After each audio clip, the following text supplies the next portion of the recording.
Hiya world, how you doing? My eyeliner's not straight, but that's alright, neither am I. These are jokes about my sexuality, because I'm bi. Anyway, I'm gonna sing a song. What am I gonna sing? I don't know, hold on. I Will Follow You Into the Dark by Deathcab for Cutie. I'm not drunk, I'm just slurring.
So, I have been trying to do that song for literally over a year because you guys remember, no you don't watch my videos, but when I got suspended last year for liking a Facebook post, because it was stupid, the whole situation was stupid, but whenever I got suspended, it was right before fall break and of 2016. It's my freshman year. Lovely. Anyway, it was right before fall break, and I had English that semester, and I really liked my English teacher. She was pretty lit. And then she was leaving to go teach in, I think it was Murfreesboro or Memphis or something. I live in Tennessee. I don't care now.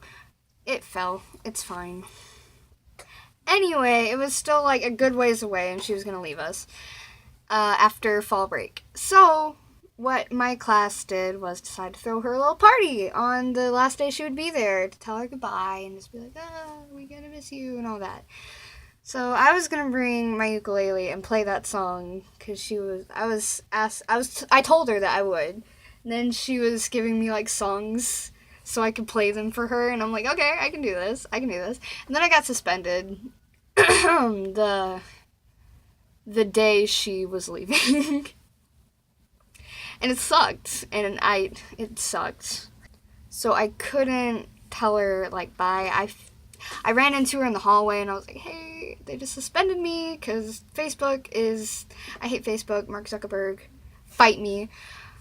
But it was ridiculous. The whole situation was stupid. But I am glad I didn't play that day because, I didn't have it. I didn't have it at all. My voice got lower the following year. Like, last year, 2017, in the summer, my voice got lower, and it changed. And in choir, actually, I got switched from a soprano to an alto, but, like, I still have a pretty wide range. I'm not trying to brag, but, hold on.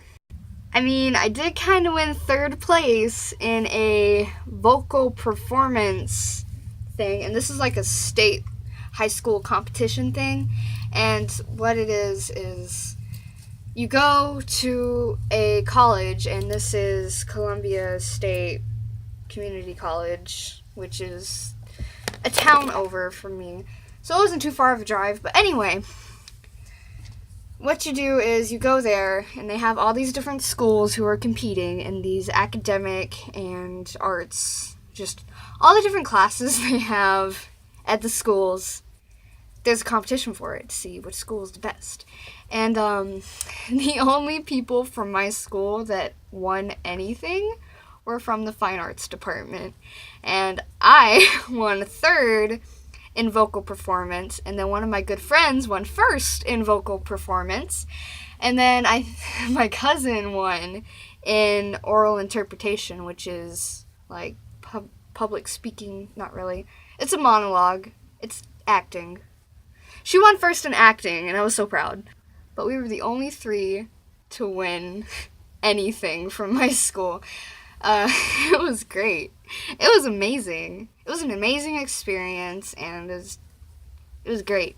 And we're also, I think, the only public school that went, because a lot of public schools around here don't have choir programs, but mine does. And we have a lot of different programs that a lot of other smaller public schools around here don't. So, oh well. But yeah, it was basically like you went for Spanish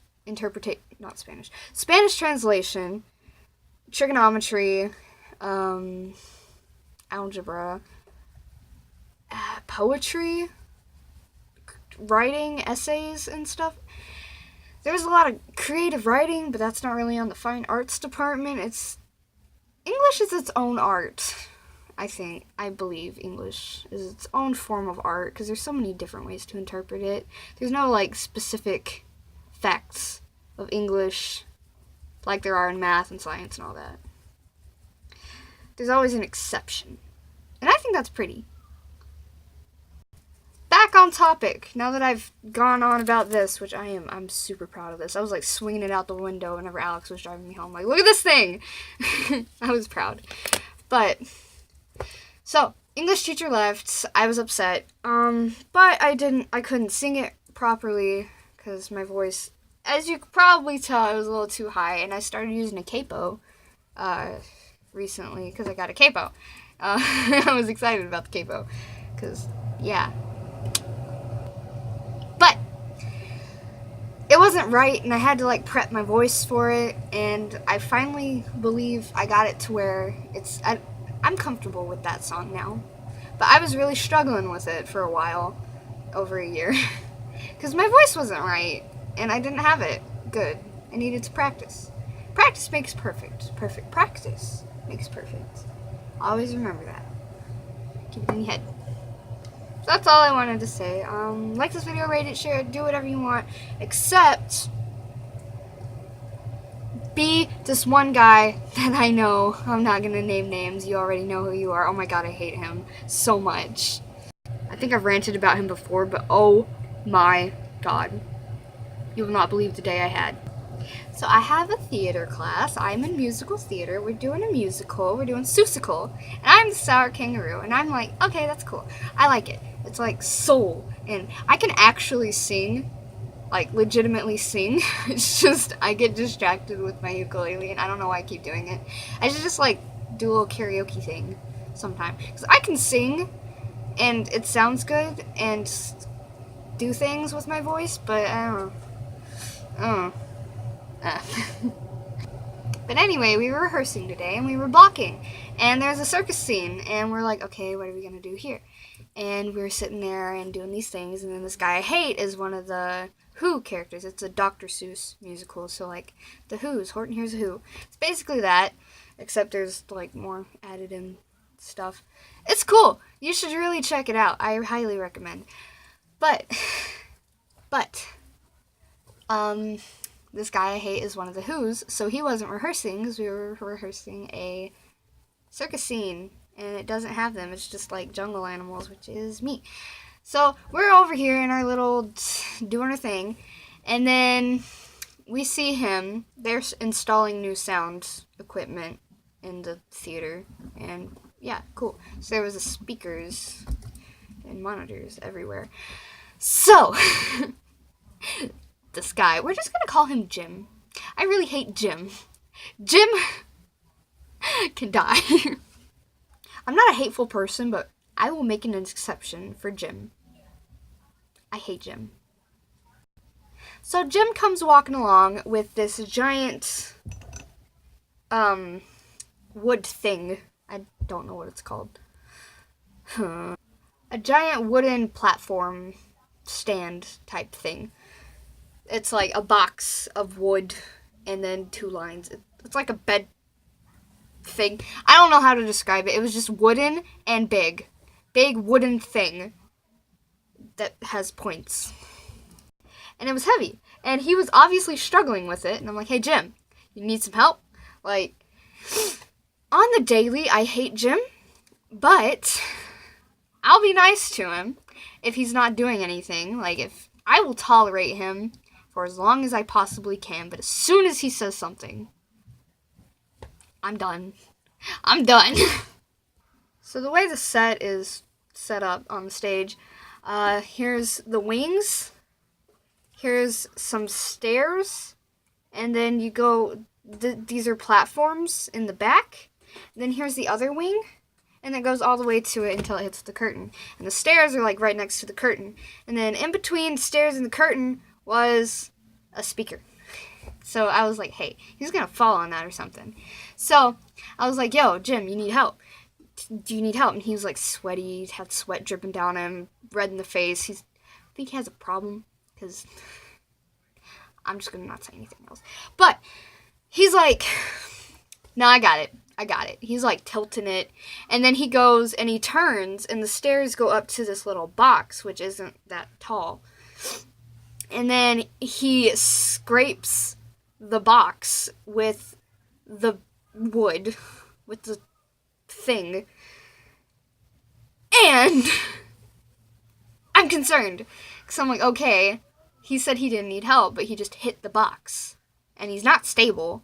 He can't lift it. He's not strong enough. We all know he's not strong enough. And he puts it in the wing. And what else is in the wing? There's a giant book thing that's paper, and it's a poster thing that our musical theater director had made herself. She took the time to paint a cat in a hat on it, and it looked nice, and it looked so good, and it was for the opening scene, and we were going to use that, and it's a big prop. It touches my ceiling. My ceiling's not that high, but still, like, that's the point. It would touch my ceiling. So, that's there, and he decides to set it. It's not sturdy. This is like, a plank of wood is how wide it is. It's as wide as these two playing cards together. That's how wide it was at the bottom. Yeah. So there's two of them. He has one. He's going to set it down next to the other one. So they're sitting like this. And then he goes into the closet. And there's a closet in the wings where we have props and stuff. But he goes in there, leaves them unattended, and then they fall. They fall, and you know what happens? They fall on the Seussical book, and it falls over, and now it's broken. It's completely ripped. And then you know what this jerk, Jim, did? He poked his head out of the closet door and was like, oh, sorry. And I almost lost my shit. Because I hate him. So, now, our our theater director is very pissed off. And she's ready to snap, because we were already kind of off that day, today. And we weren't, like, remembering where to come in. We weren't remembering our blocking. And she was kind of upset already. So, that set her over the edge. And she just continued with the thing. Was very pissed off. And that's reason number 483 why I hate Jim. Anyway, that was a very long outro I just did. Okay, don't forget to hit the subscribe button and the notification bell if you want. I'm gonna leave now, so bye!